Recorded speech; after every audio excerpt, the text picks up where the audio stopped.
पीछे आप लोगों ने जो क्लेश थे जाति आयु भोग के रूप में, उसको पढ़ा और उसी से संबंधित आज उसके फल को पढ़ेंगे कि जाति आयु भोग से क्या प्राप्त होते हैं। पहले तो कर्माशय से पढ़ा, कर्माशय के बाद जो है जाति आयु भोग आया, फिर जाति आयु भोग के भी फल, जाति आयु भोग में से भी हमें फल प्राप्त होता है। वो कैसा प्राप्त होता है उसके बारे में महर्षि पतंजलि कह रहे हैं। वो कह रहे हैं कि ते हलाद परिताप फला पुण्या पुण्य हेतु तत्वात्, यानी इसके शब्दार्थ को समझेंगे। यानी कि ते मतलब वे, ते मतलब वे, यानी कि जाति आयु और भोग, जो पीछे आपने पढ़ चुके हैं। ते मतलब वे, जाति आयु और भोग।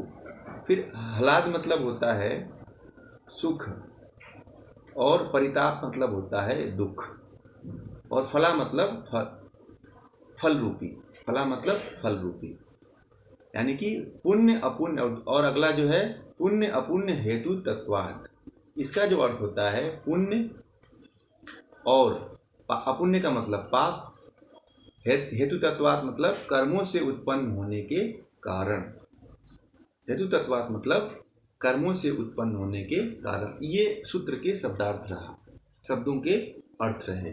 आप इसको भली भांति ये जरूर जाना करें कि इसका ये अर्थ होता है।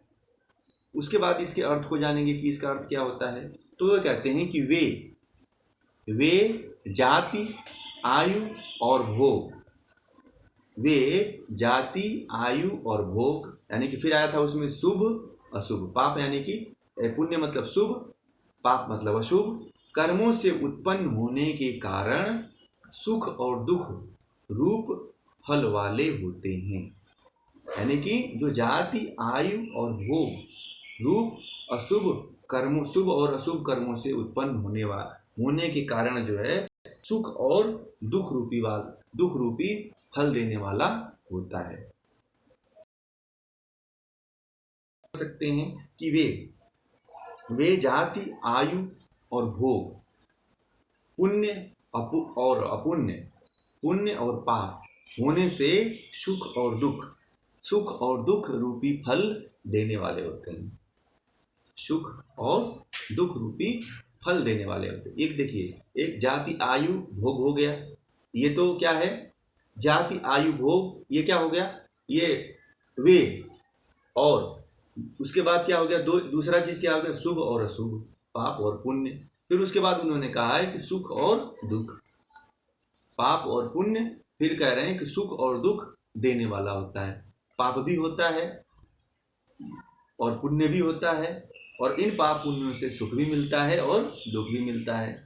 यानी कि इस तीनों जाति आयु भोग में जब जाने के बाद जब आत्मा पहुंचती है, जब वहाँ पे जब उसका दूसरा जन्म होता है, तो उसको इस तरह से प्राप्ति होती है।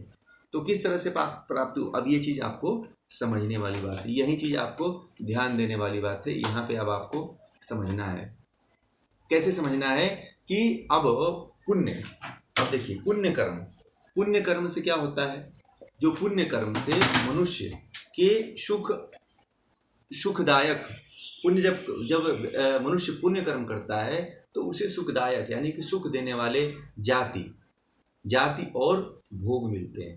यानी कि वो जाति में जन्म लेता है। जब पुण्य कर्म करता है तो वो मनुष्य जाति में जन्म लेता है। मनुष्य जाति में भी किसी अच्छे माता पिता के घर जन्म लेता है, किसी पुण्यमान माता पिता के घर में जन्म लेता है, जो योग साधक हो, योग साधना करने वाला हो, योग सिद्धि करने वाला हो, योग में रत रहने वाला व्यक्ति हो, जो अपने जीवन को योग में जीने वाला हो, समाधिस्थ होने वाला जो माता पिता हो, वहाँ वह जन्म लेता है।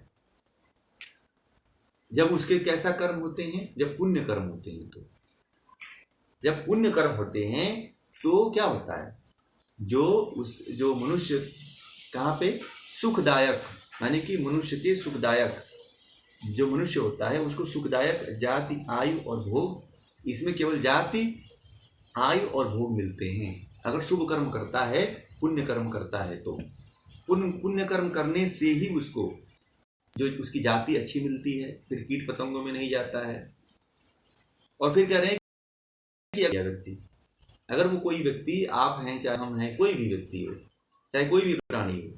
तो अगर पाप कर्म करता है, पाप कर्मों से पशु पक्षी आदि जो दुखदायक योनियां हैं, उसमें जो है उसके अनुसार जो है जाति, आयु और भोग की प्राप्ति होती है।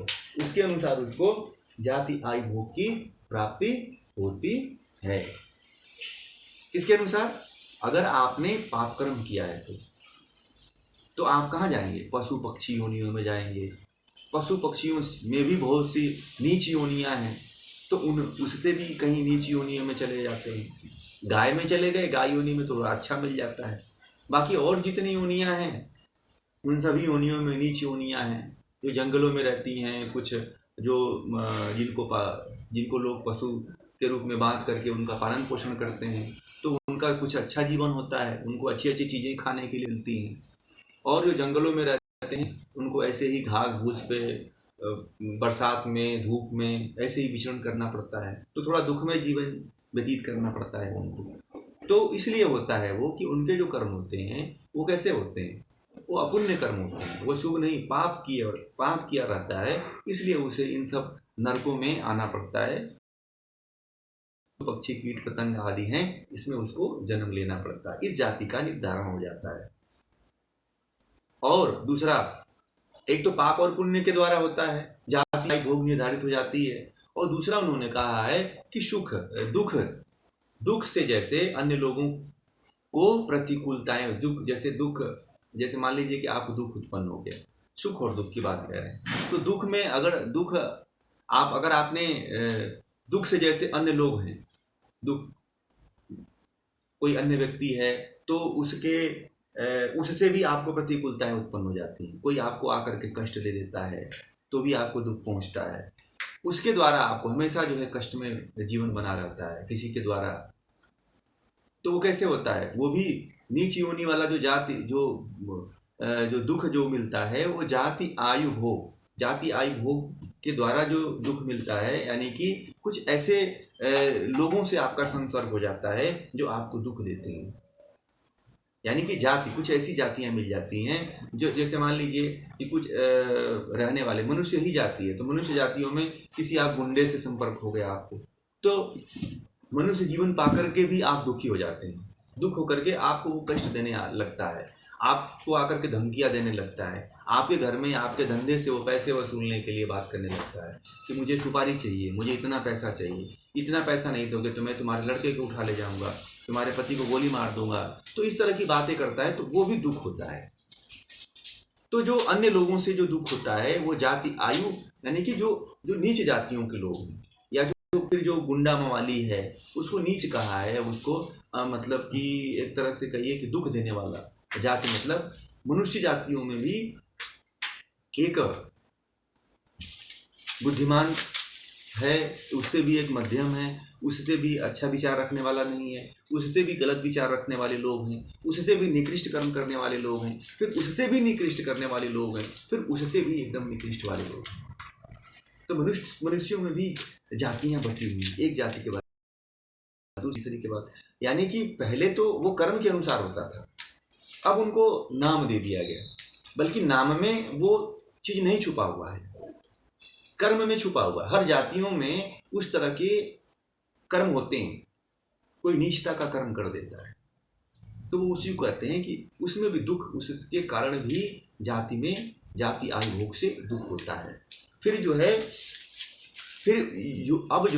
जो सुख की प्राप्ति होती है, वो सुख की प्राप्ति जो है जब आपके पुण्य कर्म होते हैं, तो जाकर के कुछ अच्छे व्यक्तियों का संसर्ग आपसे हो जाता है, तो वो आपको सुख देते हैं। किसी अच्छे व्यक्ति से संसर्ग होया तो आपको इस तरह का ज्ञान पढ़ने का मौका मिल जाता है। आयु भोग का मतलब कि किसी अच्छे मनुष्य से संपर्क हो जाता है, जो ज्ञानी हो, जो विद्वान हो, जो पढ़ा लिखा हो, जो आपको अच्छा मार्ग दिखाने वाले, सुमार्ग दिखाने वाला हो, आपको गलत रास्ते से हटा करके अच्छे मार्ग पर ले जाने वाला व्यक्ति हो। तो ये भी आपके कर्मों के फल के कारण ही होता है कि उस तरह के जाति मतलब व्यक्ति और आयु मतलब उतनी अवस्था तक, उतने समय तक आपका समय बना रहता है कि आप भी हमारे साथ 1 घंटे तक हमारे साथ आपका संपर्क बना हुआ है। तो जाति, एक मनुष्य, एक विद्वान, एक समय मतलब आयु, और आप लोग इस ज्ञान का भोग कर रहे हैं, आनंद ले रहे हैं। भोग भी अलग अलग तरह का होता है, एक तामसिक भोग होता है, एक मानसिक भोग होता है, एक सात्विक भोग होता है। तो जो ज्ञान लेने की वाली बात है तो वो सात्विक भोग में आ जाता है, और जो जिसमें हम विषयों का भोग करते हैं वो तामसिक भोग में आ जाता है। तो विषयों का भोग करने से पाप ही घटित होता है, पाप का ही संस्कार बनता है व्यक्ति, कभी वो सात्विक संस्कार नहीं बन पाते। और फिर वो संस्कार जो होते हैं वो दुख ही देते हैं, जो गलत संगति से प्राप्त होते हैं, गलत वार्तालाप से जो ज्ञान प्राप्त होता है वो दुख ही देता है, कष्ट ही देता है। और दूसरी चीज व्यास मुनि ने कहा है कि जो योगी होता है, जो पुण्य व्यक्ति होता है, वो जो होता है उसको जो है ना, उसके बारे में कह रहे हैं कि ये तो हो गई आम इंसान की, ये हम जैसे लोगों की बात हो गई कि सुख, पाप और पुण्य, सुख और दुख, ये जो दो उन्होंने डिवाइडेशन किया, उसके अनुसार जो है, कर्मों के अनुसार जो है जाति आयु भोग मिलती है, उन्होंने ऐसा किया।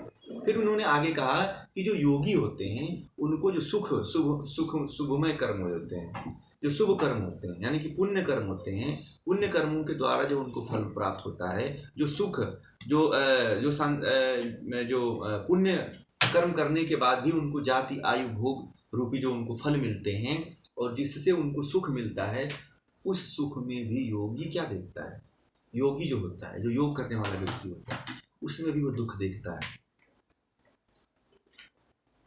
जिस सुख को आम इंसान और हम समझते हैं कि ये शुभ है, उस शुभ कर्म को भी जो योगी होता है वो भी जो होता है वो दुख में देखता है, उसमें भी वो दुख देखता है, उसमें भी वो सुख नहीं देखता है, उसमें दुख देखने लगता है।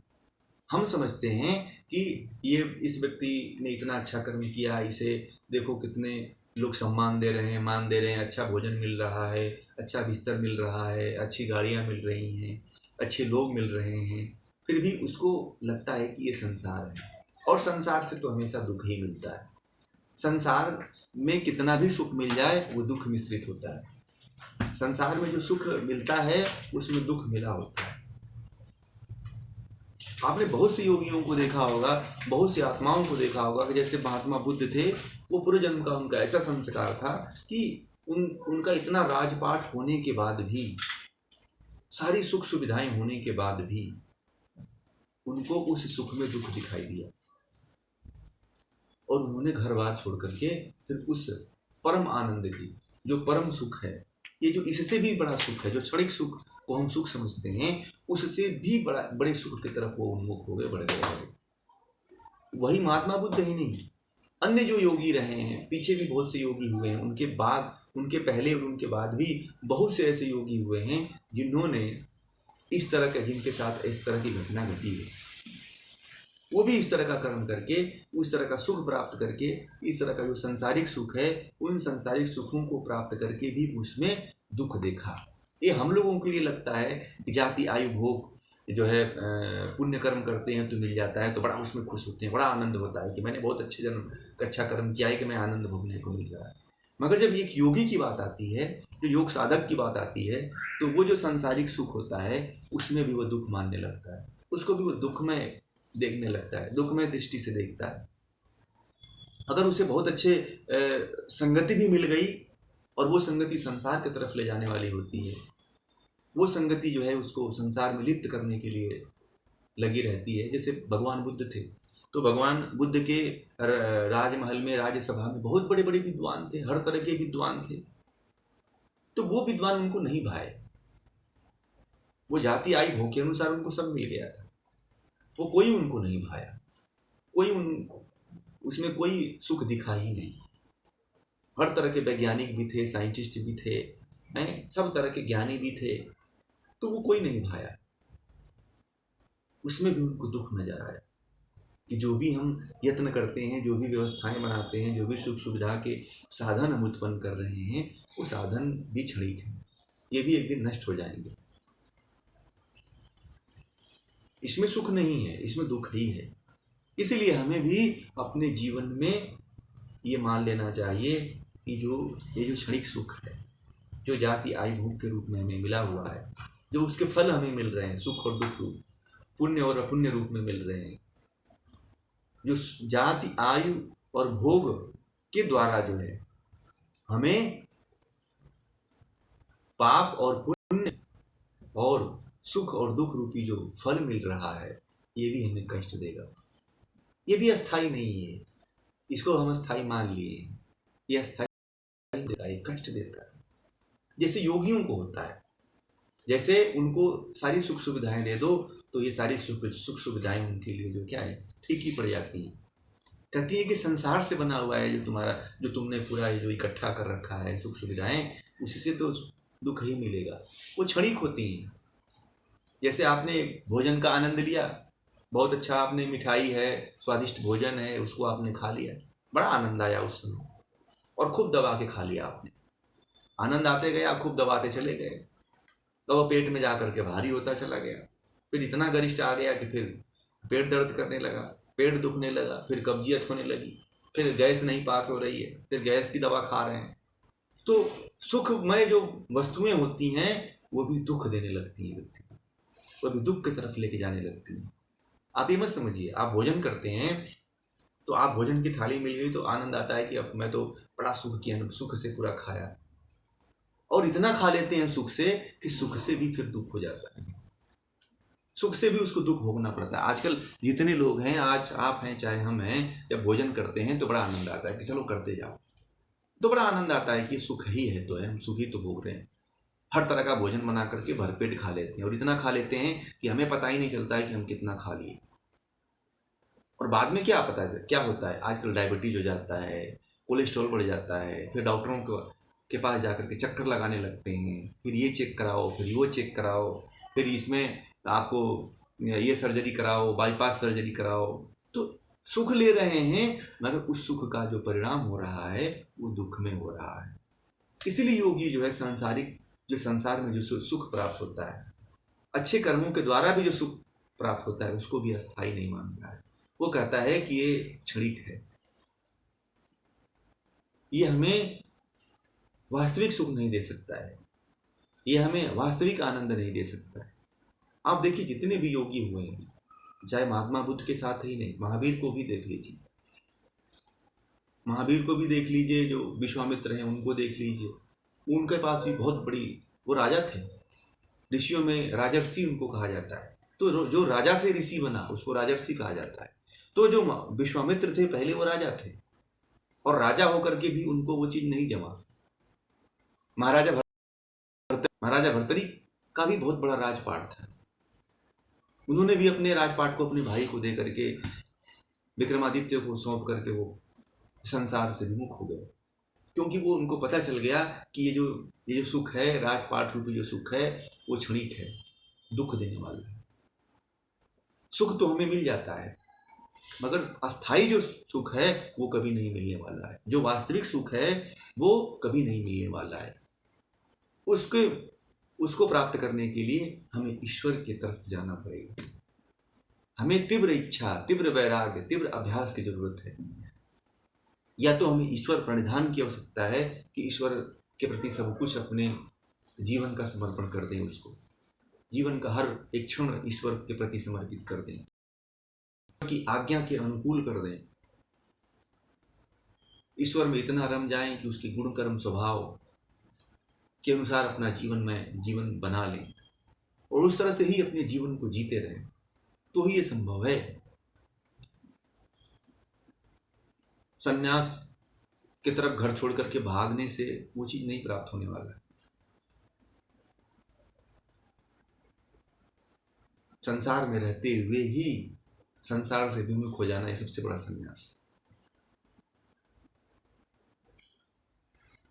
तभी दुख से निवृत्त हो सकते हैं, नहीं तो ऐसे ही ये जो क्लेश हैं, उन क्लेशों से आए हुए जो जाति आयु भोग रूपी फल हैं, और जाति आयु भोग से जो फल, जो शुभ पाप और पुण्य रूपी जो फल हमें, फिर शुभ और सुख और दुख रूपी जो फल प्राप्त होंगे उनको बार बार हमें भुगतना पड़ेगा। ये कर्मयोग है। योग दर्शन में आप कर्मयोग को पढ़ रहे हैं। ज्ञान योग की तो चर्चा पीछे चल चुकी है। ये कर्मयोग है, कर्म का सिद्धांत है।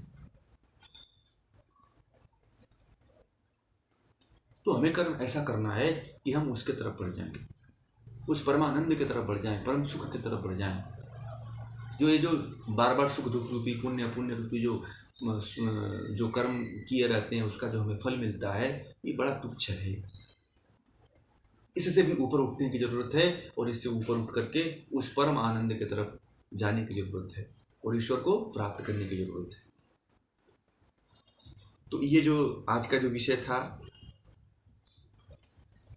जाति आयु भोग के द्वारा जो पुण्य सुख दुख रूपी जो फल प्राप्त होता है, आज ये विषय यहीं पे पूरा होता है।